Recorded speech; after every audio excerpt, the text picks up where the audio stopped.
Have you ever seen a plan just completely blow up in someone's face? I mean, so spectacularly that it's almost beautiful.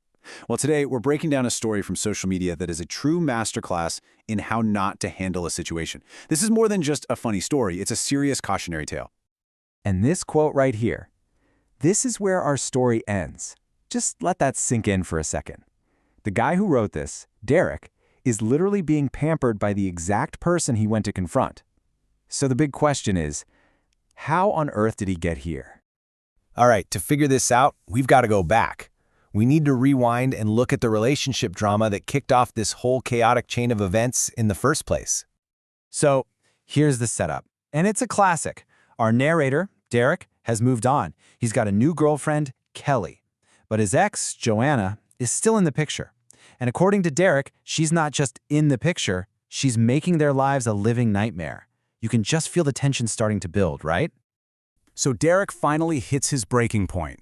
He makes a decision that will change everything. He decides it's time to stop ignoring the problem and just confront it head on. He's heading to Joanna's place to end this, one way or another. And this is where the plan really starts to take shape. See, Derek isn't going alone. Oh no, he's bringing his new girlfriend, Kelly, basically as his champion.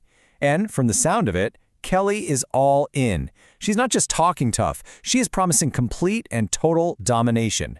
So with that kind of guarantee, they head over to Joanna's, feeling pretty good about their chances. And here we have it, folks, the perfect summary of what happens when the movie in your head meets cold, hard reality. On one side, you have the promise of a warrior, and on the other, well, Derek's observation says it all. Kelly looked like a rag doll. The plan has officially gone way, way off the rails. So let's be super clear. This wasn't just a simple failed plan. This was a complete top-to-bottom implosion that basically started the second their car pulled up to the curb. All right, so let's get into the play-by-play. They get to Joanna's place, right? And there's no talking, no negotiation. It is on, immediately. The first major shock to Derek's system is just Joanna's raw power. He says she beat Kelly so badly she looked like a rag doll. So, in an instant, phase one of the master plan is just a smoking crater. The enforcer has officially been enforced upon. Now, just when you think it can't possibly get any worse, Joanna isn't finished. After she's done with Kelly, she turns her attention to Derek. And, in his own words, then she beat me up too. The mastermind of the confrontation is now just another victim. And this is the moment the story pivots from just a bad fight to what is basically a low-key kidnapping. Joanna takes complete control. She physically drags Derek by his leg out of his own car and hauls him into her apartment. The power dynamic hasn't just shifted, it's been completely flipped upside down. Which brings us right back to that bizarre final scene we started with. The fight might be over, but believe me, the story is not.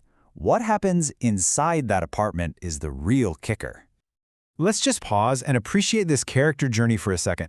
In the span of just a few minutes, Derek goes from being the righteous avenger to a defeated opponent, to his final form, a personal attendant rubbing Joanna's feet and feeding her grapes. I mean, the humiliation is just total. So what happened to Kelly, the chosen fighter? She's out of there. She peels out in Derek's car, tires screeching and everything. But what's truly amazing is Derek's main concern at this moment. It's not his safety, it's not his dignity, it's his car. His little comment that she better not wreck it because she's not the only one that got an ass whipping is just chef's kiss. Perfect. So, after this whole nightmare is over, Derek comes to the surface with what he believes is the moral of the story. He's learned a lesson and he's here to share it with all of us. So you see, the big takeaway for Derek isn't about, flawed planning or underestimating your opponent. Nope. It's a much simpler, deeper conclusion. Some people just operate on a completely different frequency, and you've got to be aware of it.